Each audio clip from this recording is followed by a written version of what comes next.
like the Bosch stuff's like 300 quid, and then like you get cheaper stuff like 130. But £20 and it's all working again.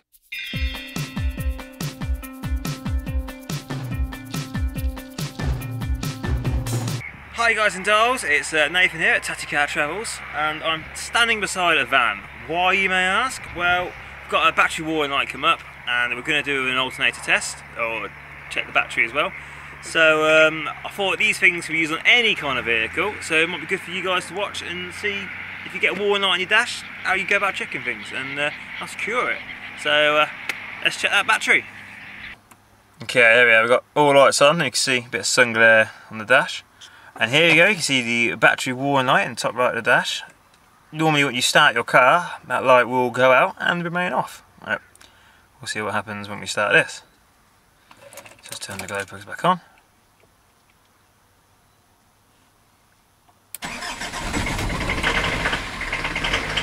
So we started up, and as you see we've got the handbrake is on, so that is on, and the battery light unfortunately has remained on as well. So we're going to put a multimeter on the old battery and see what voltage we've got there, and see what's going on. Okay, so with a multimeter here, we're pointing it on volts 20, and we want to show what voltage this battery has got. So, engine's not running. Yes, that's what you expect from a good charged battery. So, obviously this did go dead the other day, so I've charged this battery up, and that didn't resolve the battery warning light problem. And now I'm going to start the van. With the alternator going, this should emit somewhere between like 13-14 volts, so it's showing a charge is going into the battery. If not, then we'll just keep the same kind of voltage, or it'll, because of the components being used in the van, it will show a drop. Right, so it's 12.3 volts at the moment with the van not running. We're going to start the van now. If the alternator is not working, then the voltage will remain the same or show a drop because the components being used in the van. If the alternator is working okay, it should show somewhere between 13-14 volts. So let's see what happens when we start her up. Right, van is running now. It's nice and quiet. Let's see what we get. Oh, I don't know what it's still. Okay, right, so it's dropped slightly now. That's showing 11.9, it might slowly go down. But it's not showing what we want, which would be around 13-14 volts. Right, so prior to filming this, I already checked all the fuses, I checked all the connections. I was hoping something just come loose.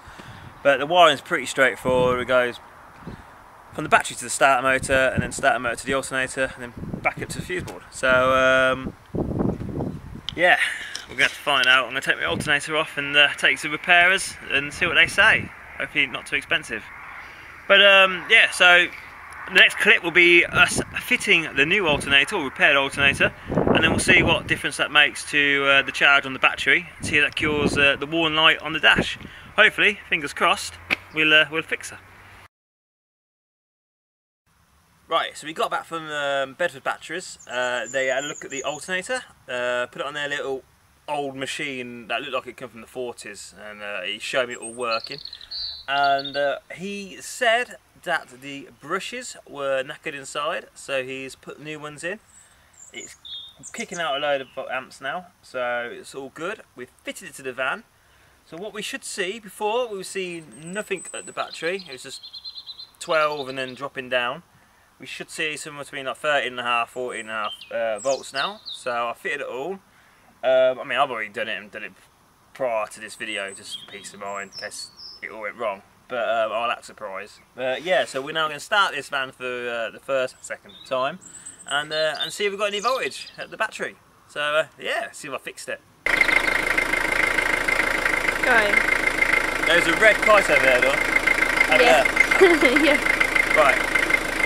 So we're running now.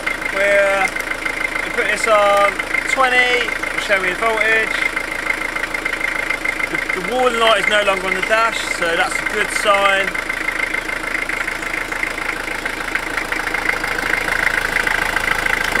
Oh, sound there, so vibrating. Well, the women love my van. Right.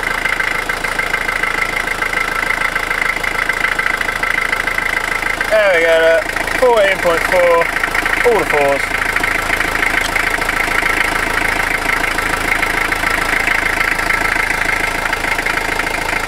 So what's the point of this video? Well, we had a warning light on and we're showing you how, you know, you can find a fault and solve it.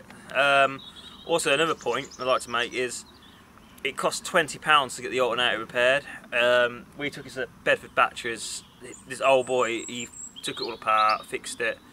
New alternator to this van, like the Bosch does like 300 quid, and then like you get cheaper stuff like 130. But £20 and it's all working again. So if you're on a budget or you've got no money, always look at getting old parts repaired. You don't always have to replace things with new components. I mean, yeah, it's probably a good idea to do that, but you can get your old knackered stuff another life. So yeah, I hope you've enjoyed this formative educational video that I've done. Follow us on Tatty Car Travels, subscribe to us on YouTube and give us a like. We've got loads of content, loads of old cars, Land Rovers, Beetles and stuff, and now the van. So yeah, we've still got to do some more veg oil related stuff on this. So yeah, cheers guys, see you later. One day, baby, we'll be old. Oh, baby, we'll be old and think of all the stories that we could have told. One day, baby, we'll be old. Oh, baby, we'll be old and think of all the stories that we could have told.